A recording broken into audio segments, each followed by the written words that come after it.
എല്ലാ കൂട്ടുകാർക്കും നല്ലൊരു ദിവസം ആശംസിച്ചുകൊണ്ട് മാമ്പഴത്തിന്റെ പുതിയ വീഡിയോയിലേക്ക് സ്വാഗതം. നമുക്ക് നേരെ രേവതിയുടെ സച്ചിയുടെ ഒക്കെ ഇന്നത്തെ അടിപൊളി വിശേഷത്തിലേക്ക് അങ്ങോട്ട് പോയാലോ.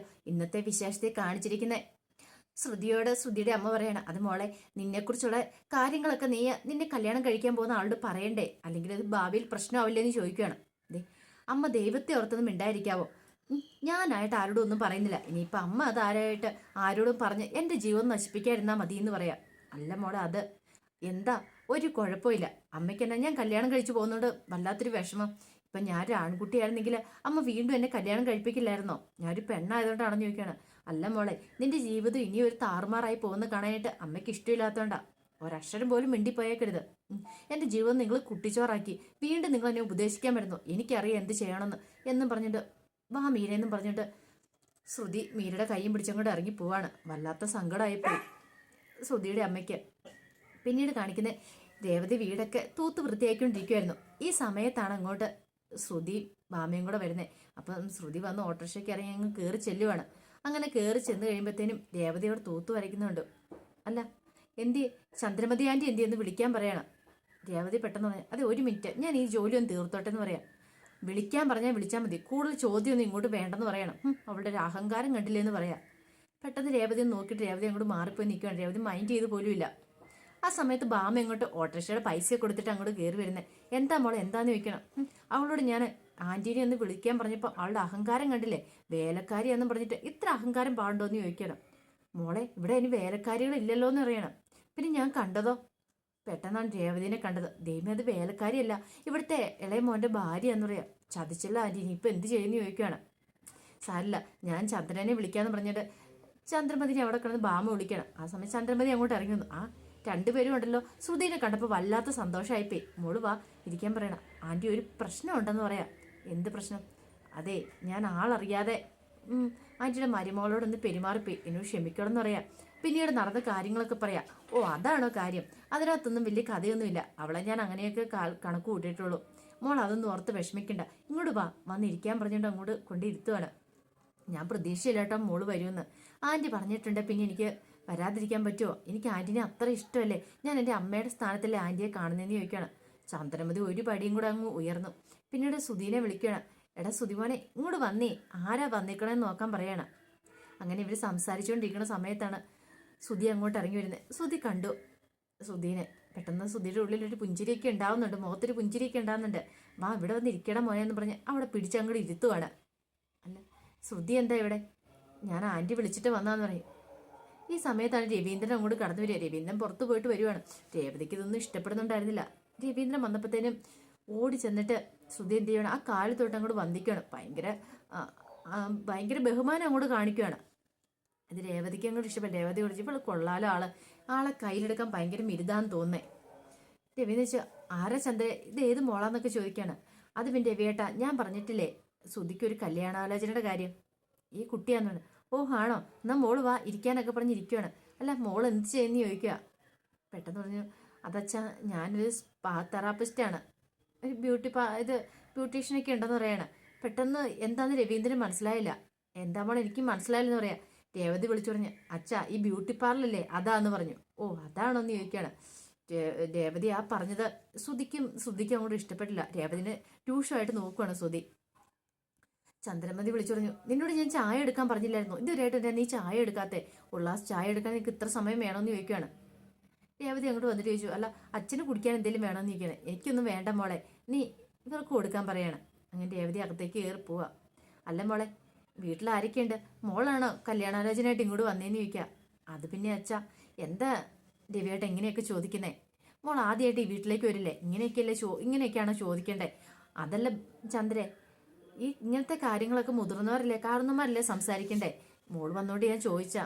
അത് പിന്നെ അച്ഛാ, അല്ല, മോളുടെ അച്ഛൻ എന്ത് ചെയ്യുന്നു? അച്ഛൻ എവിടെയാന്ന് ചോദിക്കാണ്. താമസം എവിടെയാ? അതിനെക്കുറിച്ചൊക്കെ ചോദിക്കുക. സ്വാഭാവികമായിട്ട് ചോദിക്കുന്ന ചോദ്യങ്ങളൊക്കെയാ. അതൊക്കെ രവീന്ദ്രന് ചോദിക്കുക. അല്ല, അച്ഛൻ ദുബായിലാന്ന് പറയണം. പെട്ടെന്ന് ചന്ദ്രമതി, ദുബായിലോ, സിംഗപ്പൂരിലോ, മലേഷ്യയിലോ, അവിടെ എവിടെയുണ്ടെന്നല്ലേ പറഞ്ഞേ? പെട്ടെന്ന് കള്ളത്തരം പറഞ്ഞു കഴിഞ്ഞപ്പോഴത്തേനും അത് മാറിപ്പോയെന്നുള്ള കാര്യം ശ്രുതി അറിയുന്നത്. ഇനിയിപ്പോൾ എന്ത് ചെയ്യും? എന്തേലും തന്ത്രം കണ്ടെത്തേ പറ്റുള്ളൂ. ശ്രുതി പെട്ടെന്ന് പറഞ്ഞു, അല്ല അതാൻറ്റി, സിംഗപ്പൂരിലും മലേഷ്യയിലൊക്കെ ഉണ്ട്, അച്ഛൻ്റെ ബിസിനസ് ദുബായിലും ഉണ്ട്. അപ്പോൾ ഇപ്പോൾ ദുബായിലാണ് അച്ഛൻ, അങ്ങനെ മാറി മാറി നിൽക്കുമെന്ന്. ഓ, അങ്ങനെ വരട്ടെ എന്ന് പറയണം. ശ്രുതിക്ക് ഭയങ്കര സന്തോഷം. അപ്പോൾ കോടീശ്വരൻ്റെ മോള് തന്നെ ഇവള്. താൻ ഉദ്ദേശിച്ച പോലെ ഒന്നും അല്ല കാര്യങ്ങൾ. കല്യാണം കഴിക്കുവാണെങ്കിൽ സൂപ്പറാണെന്ന് ആലോചിക്കുന്നുണ്ട്. രവീന്ദ്രൻ പറഞ്ഞു, അല്ല അച്ഛനെ ഒന്ന് വിളിക്കുക, അച്ഛനുമായിട്ടൊന്ന് സംസാരിക്കുക, മുതിർന്നവരുമായിട്ട് സംസാരിക്കുന്നില്ല അതിന് നല്ലതെന്ന് ചോദിക്കുകയാണ്. അതച്ഛാ അതിപ്പോൾ എന്തെങ്കിലും പ്രശ്നമുണ്ടോ എന്ന് ചോദിക്കുകയാണ്. ചന്ദ്രമതി പറഞ്ഞു, അതെ അതിനെക്കുറിച്ചൊക്കെ ഞാൻ പിന്നീട് രവിയേട്ടനോട് പറഞ്ഞുതരാം, നമുക്ക് പിന്നീട് സംസാരിക്കാമെന്ന് പറയണം. ഇത് സുധിയോട് ചോദിച്ചു, അല്ല സുധി നിനക്ക് ഇവളെ ഇഷ്ടപ്പെട്ടോ എന്ന് രവീന്ദ്രൻ ചോദിക്കുകയാണ്. ഒരു നിമിഷം സുധി ഒന്നും മിണ്ടിയില്ല, അകത്തേക്ക് അങ്ങോട്ട് കയറിപ്പോവാ. അങ്ങനെ പോയി കഴിഞ്ഞപ്പോഴത്തേന് എല്ലാവർക്കും ഭയങ്കര വിഷമായിപ്പോയി അവർക്ക്. ചന്ദ്രമതി ഓർത്ത് ഇനിയിപ്പോൾ അവളിങ്ങനെ ഇഷ്ടപ്പെടാതെ അവൻ ദേഷ്യപ്പെട്ട് പോയതാന്ന് തോന്നുന്നത്. സുധി എന്ത് ചെയ്യണം, അങ്ങ് അകത്തേക്ക് എന്നിട്ട് സുധി സമ്മാനമായി കൊടുക്കുന്ന ആ ഷർട്ടിങ് എടുക്കുവാണ്.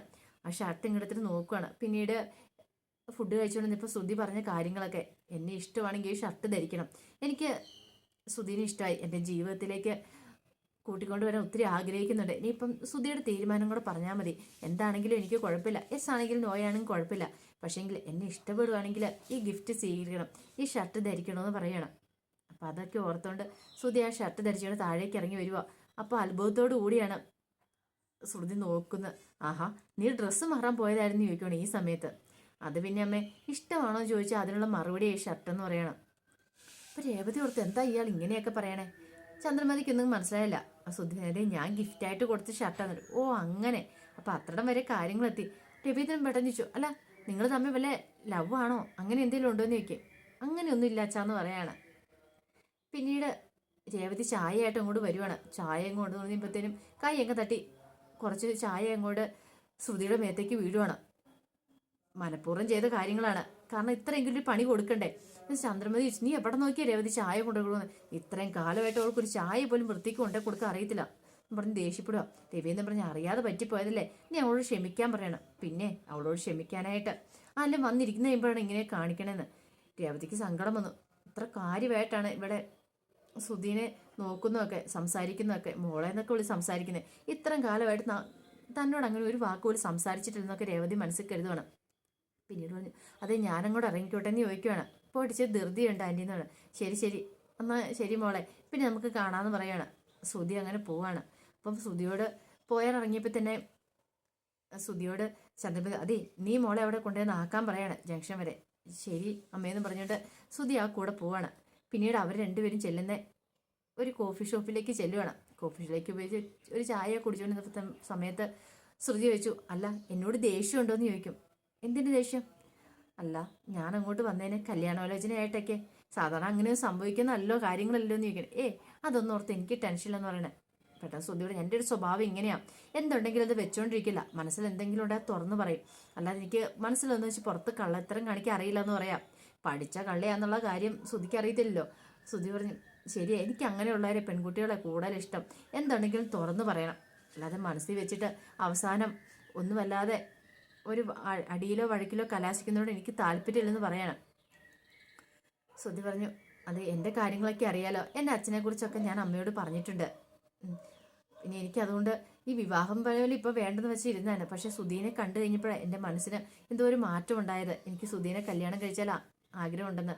ഇപ്പം സുധീനെ അമ്മ ഈ കാര്യം തന്നെയാണ് പറയണേ. അതുകൊണ്ട് എനിക്ക് എതിർപ്പൊന്നുമില്ല. സുധിക്ക് എതിർപ്പ് വല്ലതും ഉണ്ടോ എന്ന് ചോദിക്കണം. സുധി പറഞ്ഞു, എനിക്ക് എതിർപ്പുണ്ടായിരുന്നെങ്കിൽ ഞാൻ സുധി വാങ്ങിയ ഷർട്ട് ഇടുവല്ലായിരുന്നല്ലോ, എനിക്കിഷ്ടമാണ് സുധീനെ എന്ന് പറയണം. ഈ സുധി ഒരേപോലത്തെ പേരെ ഇടയ്ക്കിടയ്ക്ക് അങ്ങോട്ട് മാറിപ്പോകുന്നുണ്ടോ, ഒന്ന് ക്ഷമിക്കണം കേട്ടോ. പിന്നീട് ശ്രുതി പറഞ്ഞു, ശരിയാ എനിക്ക് ആദ്യം കണ്ടപ്പോൾ തന്നെ സുധിനെ ഭയങ്കരമായിട്ട് ഇഷ്ടപ്പെട്ടിട്ടുണ്ടായിരുന്നു. കല്യാണം ഇപ്പോൾ വേണ്ട, എനിക്കൊരു ബ്യൂട്ടി പാർലർ തുടങ്ങണം എന്നൊക്കെയായിരുന്നു ആഗ്രഹം. ആരുടെ സഹായമില്ലാതെ സ്വന്തമായിട്ട് ബിസിനസ് തുടങ്ങണം എന്ന് ആഗ്രഹം. ഇപ്പം സുധിക്ക് ജോലിയൊന്നും ഇല്ലോ, കുഴപ്പമില്ല, അപ്പം അതൊക്കെ ജോലിയൊക്കെ ആവും, നമുക്ക് സന്തോഷമായിട്ട് ജീവിക്കാൻ അതൊക്കെ മതി. രണ്ടുപേർക്കും ഒരു ജോലി ഉണ്ടെങ്കിൽ അത് മതി, വേറെ ആരെയും ഡിപ്പെൻഡ് ചെയ്യാതെ ജീവിക്കാമല്ലോ എന്ന് പറയണം. അങ്ങനെ അവർ രണ്ടുപേരും സംസാരിച്ചിരിക്കുമായിരുന്നു. ഈ സമയത്ത് അങ്ങോട്ട് സച്ചി ഒരു ഓട്ടം പോയതായിരുന്നു. ഓട്ടം പോയിട്ട് അങ്ങോട്ട് വന്നു കഴിയുമ്പോഴത്തേനും ഇവർ രണ്ടുപേരും കൂടെ സംസാരിച്ചുകൊണ്ടിരിക്കുന്നുണ്ട്. ഇതേതായി പെണ്ണ് സുധിയോട് സംസാരിക്കുന്നത്, ഇനി പൈസ അടിച്ചുകൊണ്ട് പോയോളെങ്ങാനും ആണോ? ഈ സമയത്ത് ഓട്ടം വന്നാൽ ശരംകൊച്ചു പറഞ്ഞു, അതെ കുറച്ചൊരു വെയിറ്റ് ചെയ്യുക, ഞാൻ ഇപ്പം തന്നെ പോയിട്ട് വരാമെന്നുള്ളേ, ധൈര്യമായിട്ട് പോയിട്ട് വരെ, എനിക്ക് വെയിറ്റിംഗ് ചാർജ് ഒന്നും വേണ്ടാന്ന് പറയണം. അങ്ങനെ ആ പയ്യൻ അങ്ങോട്ട് പോയി കഴിയുമ്പോഴത്തേനും സച്ചി ഇപ്പോൾ ഏതാ ഒന്ന് അറിഞ്ഞിട്ട് തന്നെ കാര്യം എന്നൊക്കെ ഓർക്കുന്നുണ്ട്. പക്ഷെ പറയാൻ പറ്റില്ല, ഇനിയിപ്പോൾ വല്ല പരിചയക്കാരിയോ ഫ്രണ്ടോ മറ്റോ ആണോന്ന്. പിന്നീട് കാണിക്കുന്ന രേവതി വീട്ടിലേക്ക് ഫോൺ ചെയ്യുവാണ്. അപ്പോൾ ലക്ഷ്മി അമ്മയുടെ ശ്രുതിനെക്കുറിച്ചുള്ള കാര്യങ്ങളൊക്കെ പറയാം. എൻ്റെ അമ്മേ അവൾ വന്നിട്ടുണ്ടല്ലോ, അവളുടെ അഹങ്കാരം കാണണമായിരുന്നു, ഇത്ര അഹങ്കാരം പിടിച്ചൊരു പെണ്ണിനെ ഞാൻ കണ്ടിട്ടില്ലെന്ന് പറയാം. എന്താ മോളെ?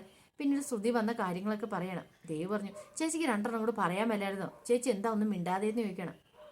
രശ്മിയും പറഞ്ഞു, അതിൻ്റെ എനിക്ക് ആവശ്യമുണ്ടോ? അവരെന്തേലും കാണിക്കട്ടെ മോളെ എന്ന് പറയണം. എന്നാലും എനിക്ക് അവളുടെ അഹങ്കാരം അങ്ങ് സഹിക്കാൻ പറ്റിയില്ല.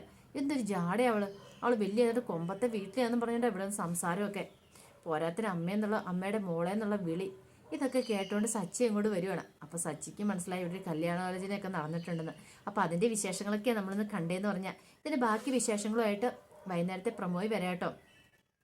വീഡിയോ ഇഷ്ടപ്പെട്ടെങ്കിൽ ലൈക്ക് ചെയ്യാൻ മറക്കരുതേ. അതോടൊപ്പം തന്നെ ആദ്യമായിട്ട് കാണുന്നതാണ് സബ്സ്ക്രൈബ് ചെയ്യാനും കേട്ടോ. ഒരിക്കൽ കൂടി എല്ലാവർക്കും നല്ലൊരു ദിവസം ആശംസിച്ചുകൊണ്ട് നിർത്തുന്നു. നന്ദി.